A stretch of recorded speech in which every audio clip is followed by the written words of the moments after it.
All right, here we go. Brand new Flyers Daily for the first day of November. Are we seriously in November?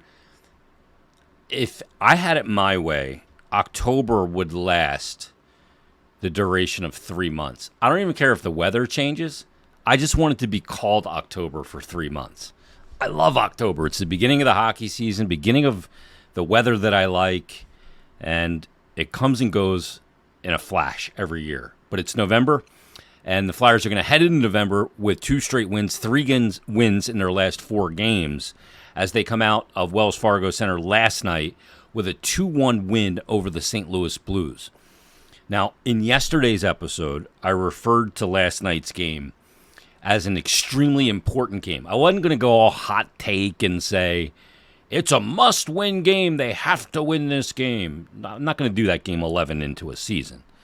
But I thought it was a really important game to begin to take steps forward without taking steps back and to win back-to-back games for the first time this season.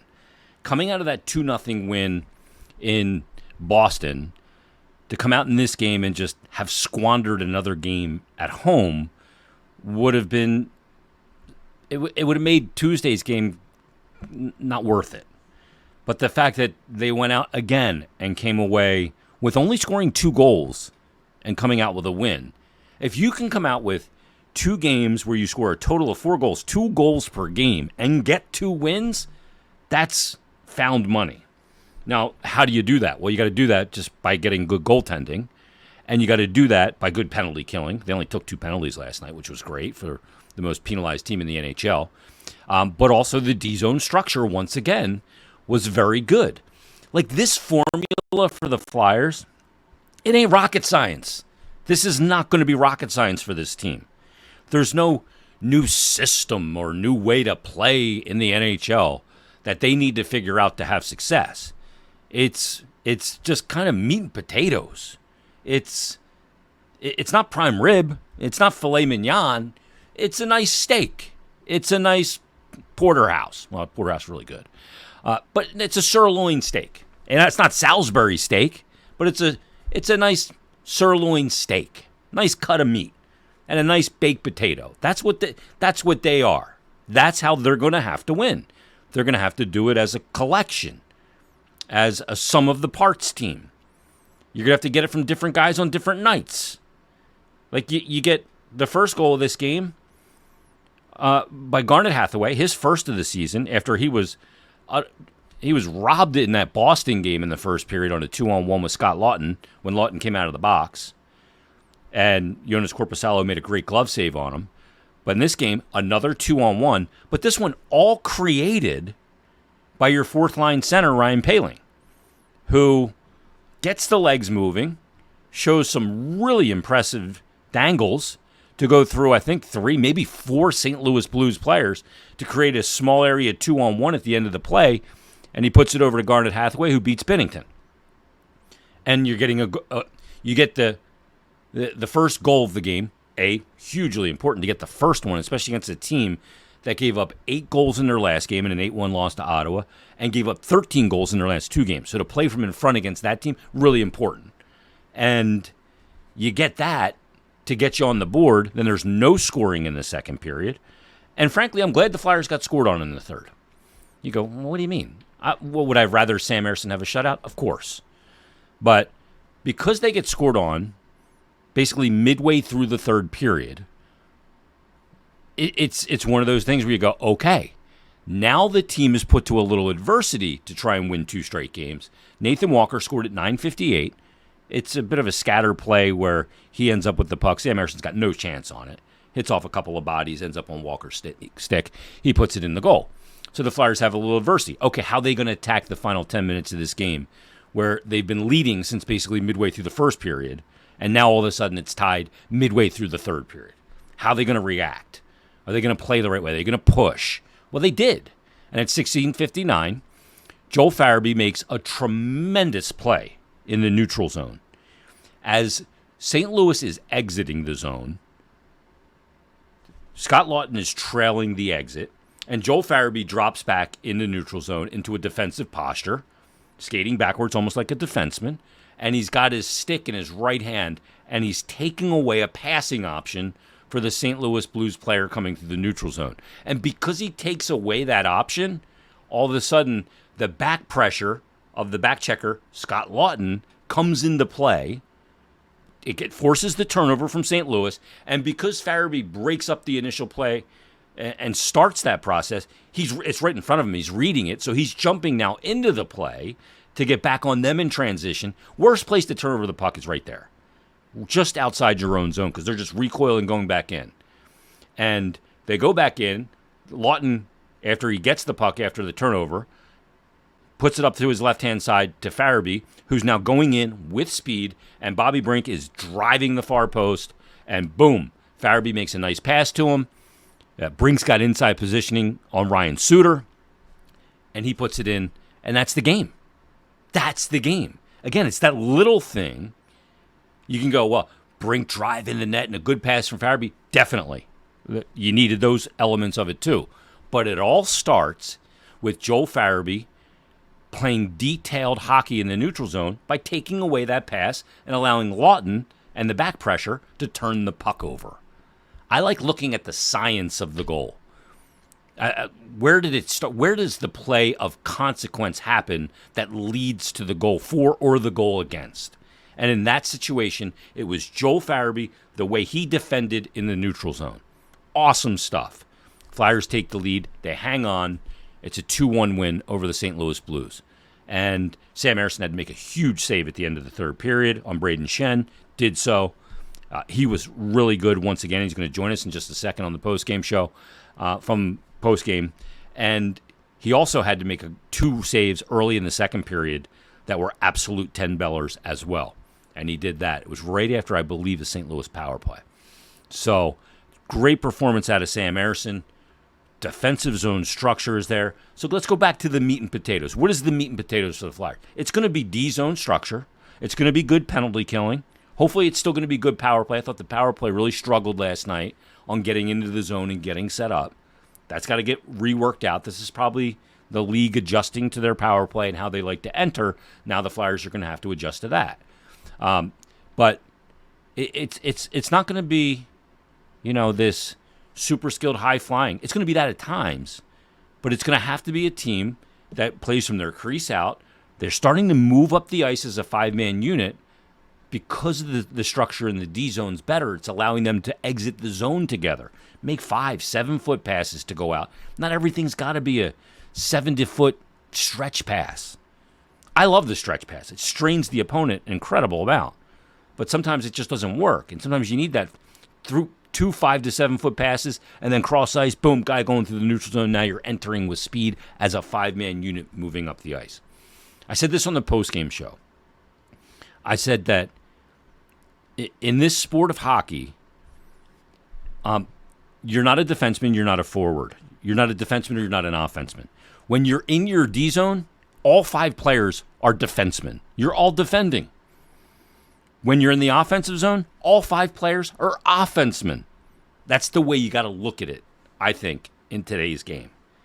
You got to be able to offensively attack with all 5 players, including the D.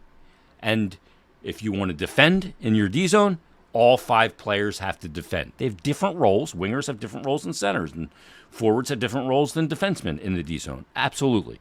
But you all got to be bought into the defending, and you got to all be bought in to being offensive in the offensive zone. That's my theory on it in today's game. But good performance by the Flyers. Once again, 2 wins in a row. Shots were 21 all. Another good performance by Sam Ersson. He just looks confident. So let's hear from him. After the game, I had a chance to catch up with Flyers goaltender Sam Ersson. It is Flyers postgame, first back-to-back wins on the season where Flyers goaltender Sam Ersson. Your game's dialed in right now. How do you feel from a confidence standpoint?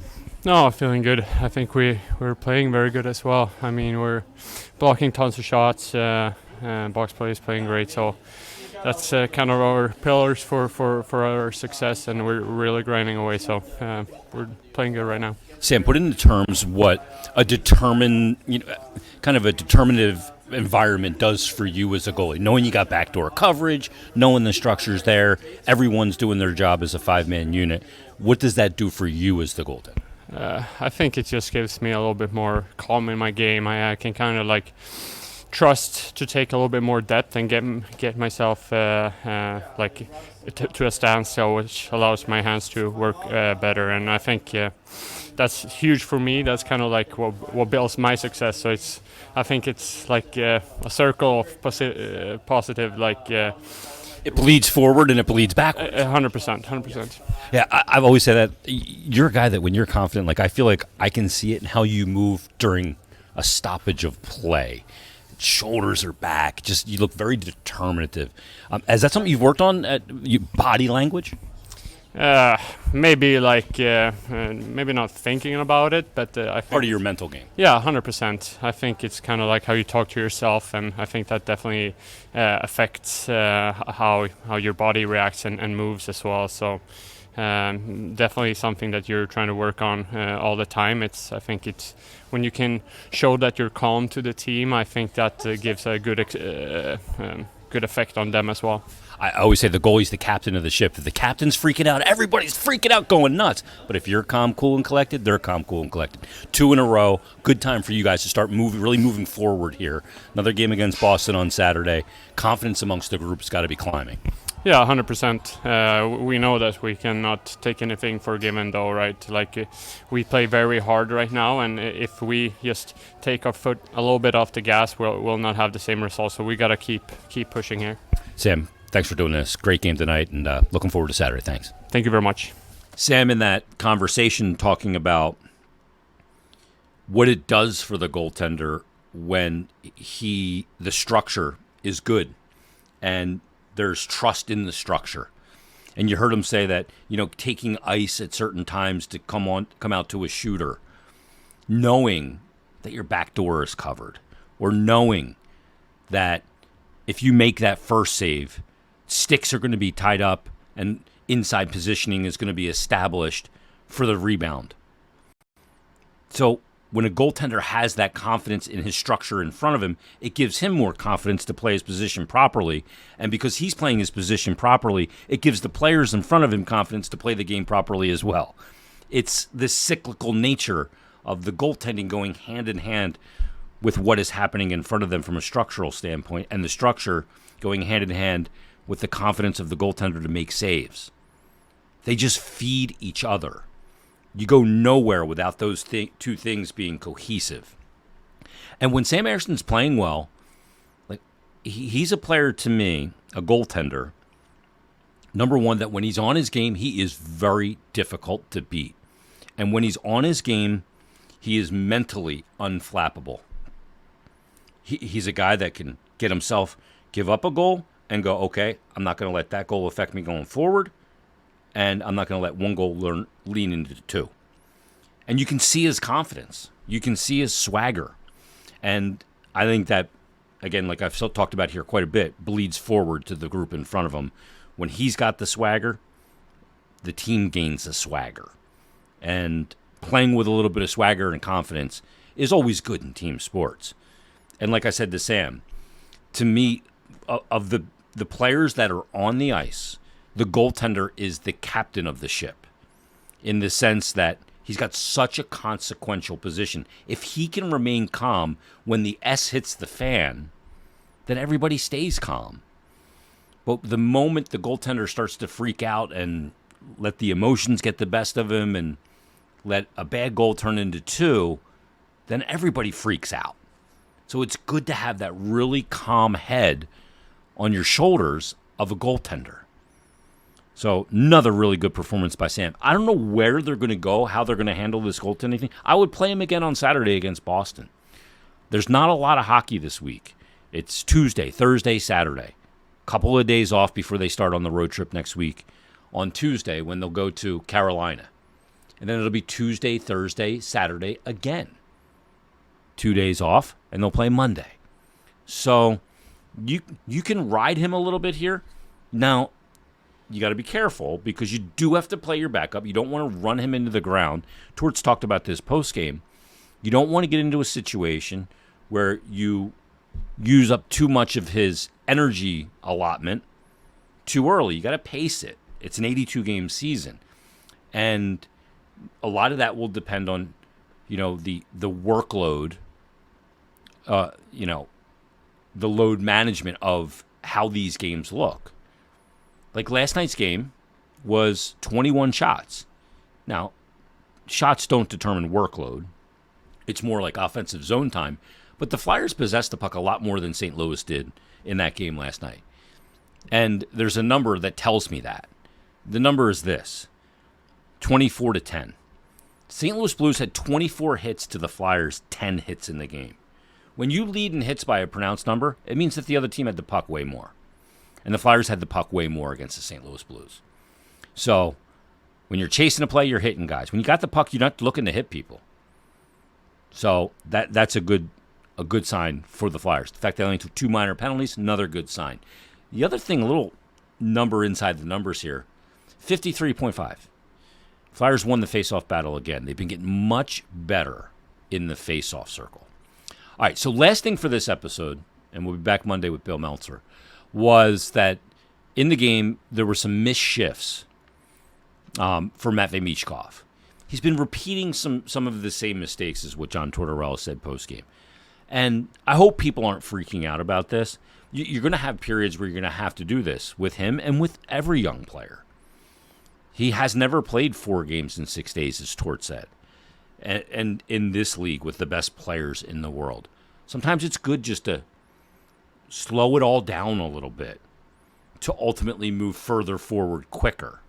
Sometimes you got to slow your pace, pull back a little bit to move forward more. And I think that's going to be important with Matvei Michkov and how they handle that with him.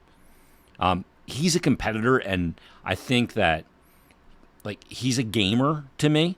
And sometimes gamers, one of the things that can be their worst enemy is how hard they compete and how much they want to win, because it leads them to mistakes at times. They try and do too much when things don't come easy. And there's going to have to be that process with Michkov where you're going to have to just pull him back a little bit, let him, regain his wind a little bit, and then go back at it from a cerebral standpoint. He's a guy that has had success at every level and has been a dynamo at every level. This is a little different in the NHL. It's going to take a little bit of time to be that consistently. We're going to see, as we already have, how dynamic he is. But managing that when he starts to push a little too much and repeat mistakes, then that's when you just pull back just a little bit. I'm not saying you got to pull him out of the lineup or anything like that, but just pull back just a little bit. Let him kind of absorb everything, and then that'll help you move forward faster, I think, with a player like Matvei Michkov. That's just my opinion on it. He's not going to miss any shifts on the power play, I can guarantee that. Good game from Bobby Brink. Good to see him get paid off. Once again, I thought Noah Cates I thought the fourth line was good in the game. Couturier played 18:46. He's starting to look like Sean Couturier from the beginning of last year. I think he's defending really well. So good performance from the Flyers. Really good performance. Nick Seeler again, just kind of the heart and soul of this team. 3 shots on goal, had an assist, 6 block shots to lead the team. That's what Nick Seeler does. I don't expect anything less. I think it's why people follow him. Because they go, if that dude's willing to do what he's willing to do every game, I better be willing to do it too. If he's willing to make the sacrifices to make the play, block the shot, do what I need to do to support my teammates, everybody better get on board that. He's a player that drags other players to a different level of intensity and compete because of the way he carries himself. And that's a great thing. All right, coming up Monday, it'll be Bill Meltzer. We'll recap Saturday's Flyers-Bruins game. It's a matinee game, first game in November. Flyers now have won 2 straight, 3 of their last 4. What is the impact on the standings? What is it as these couple of wins do? They just jumped 2 teams in the last couple of nights. They jumped the New York Islanders and the Pittsburgh Penguins. They've got 9 points in 11 games and 3-6-1 in their last 10. 1-2 straight. Columbus sits ahead of them by 2 points, who've also won 2 straight. So Bruins Saturday, good week of hockey next week on the road, Carolina, Tampa, and Florida. Flyers look to keep it going on Saturday. Try to beat the Bruins twice in a calendar week. We'll see if they can do that. Join us Monday on a brand new Flyers Daily.